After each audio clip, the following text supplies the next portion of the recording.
A pleasant day to each and everyone, especially to you, Ma'am Angge. I'm Christian Galvez, the reporter number 6. Today I'm going to tackle the cleaning and sanitizing equipment. Learning objectives. At the end of the discussion, the students will be able to define cleaning, sanitizing, and wood contact surface terms. Value proper cleaning, sanitizing to prevent woodborne illness. Apply the correct cleaning agent and sanitizing for a specific services. For our introduction, cleaning and sanitizing may be the most important aspect of a sanitation program. Improperly clean and sanitized areas allow harmful microorganisms to be transferred from one food to another food. Difference between the two. Cleaning removes visible soil, grease, and dirt.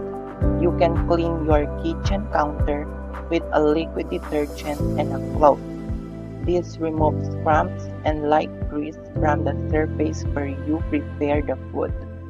Sanitizing reduces pathogen, bacteria, viruses to safe levels after cleaning. After cleaning your cutting board, wipe it with a chlorine-based sanitizer. This kills germs that could cause sickness from raw food contact. So cleaning is the process of removing unwanted smell, dust, dirt, or stains from surfaces. Use a damp cloth to clean the outside of your refrigerator. This gets rid of dust and food odors that build up over time. Cleaning is done with a cleaning agent that removes wood, soil, or other substances on a food contact surface. A food contact surface is the surface of equipment or utensils that the food normally comes into contact. When using cleaning agent, the label must be checked if the product can be used or does not leave an unsafe residue on the food contact surface. Wash your metal pots and pans with dish detergent as directed on the label. The surface touches food, so it is important to use a safe product that doesn't leave residue. Cleaning agents are divided into 4 categories. First, detergent. Detergents are used to wash tableware, surfaces, and equipment. Detergents can penetrate soil quickly and soften it. Examples include liquid and paste dishwashing detergent. Mix liquid dish detergent with warm water to clean your stove top. It softens and lifts food splatters from the burner areas easily. Example of equipment to clean is stove or oven. Second, solvent cleaners. Solvent cleaners are used on surfaces where grease has burned on. Solvent cleaners are often called degreasers. Ovens and grills are examples of areas that need frequent degreasing. Spray a solvent degreaser on your grill grates after use. It breaks down the burn-on grease so you can wipe it clean. Third one is acid cleaners. Acid cleaners are used in removing mineral deposits and other soils the detergents cannot remove.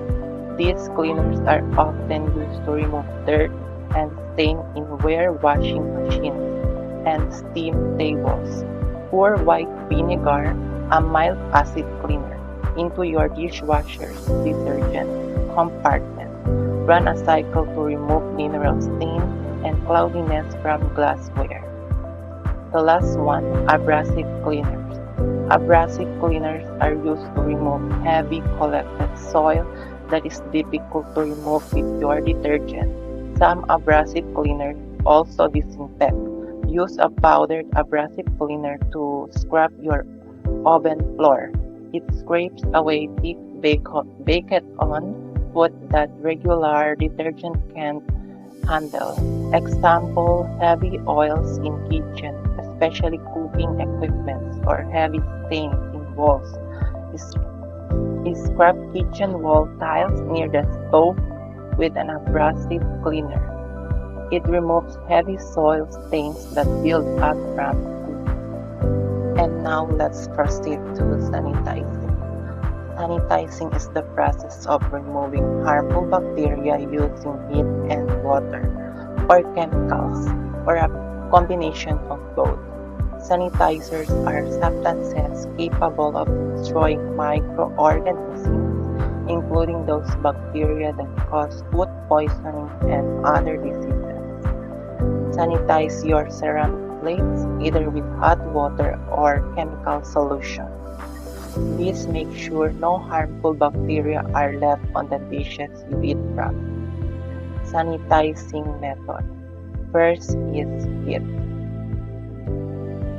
There are three methods of using heat to sanitize surfaces: steam, hot water, and hot air.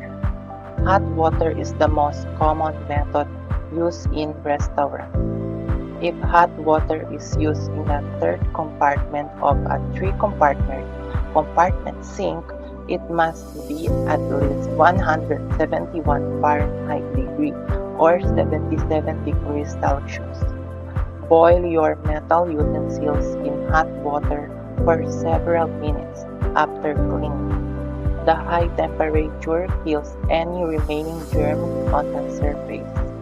If a high-temperature washing machine is used to sanitize clean dishes, the final sanitizing rinse must be at least 180 degrees Fahrenheit or 82 degrees Celsius. For stationary rack, single-temperature machines, it must be at least 100 degrees Fahrenheit or 74 degrees Celsius.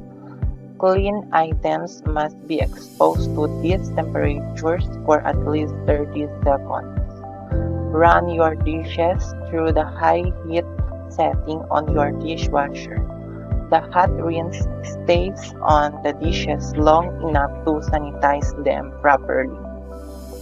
Chemicals that are approved sanitizers are chlorine, iodine, and quaternary ammonium.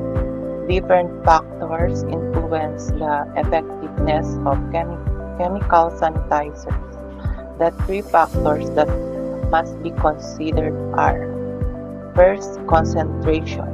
The presence of too little sanitizer is not enough to reduce harmful microorganisms.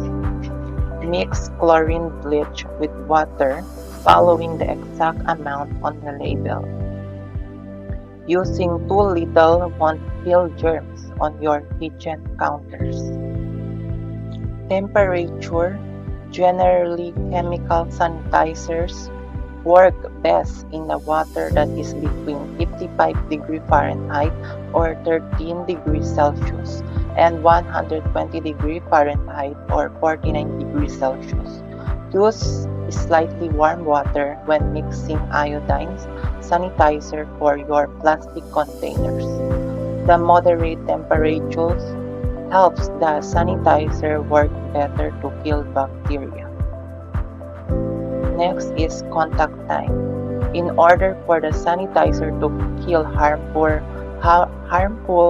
microorganisms, the clean items must be in contact with the sanitizer, either heat or approved chemical.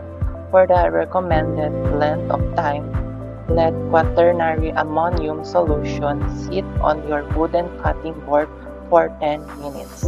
Giving it enough contact time ensures all germs are eliminated before rinsing. Cleaning and sanitizing are the most critical parts of a sanitation program to stop harmful microorganism transfer. Each cleaning agent, type, and sanitizing method has a specific use that requires strict adherence to guidelines.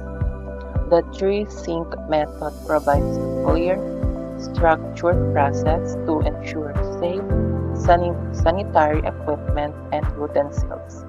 Follow the 3-sink method at home by washing, rinsing, and sanitizing your pots.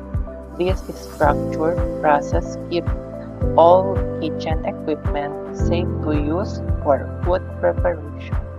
That's all. Thank you.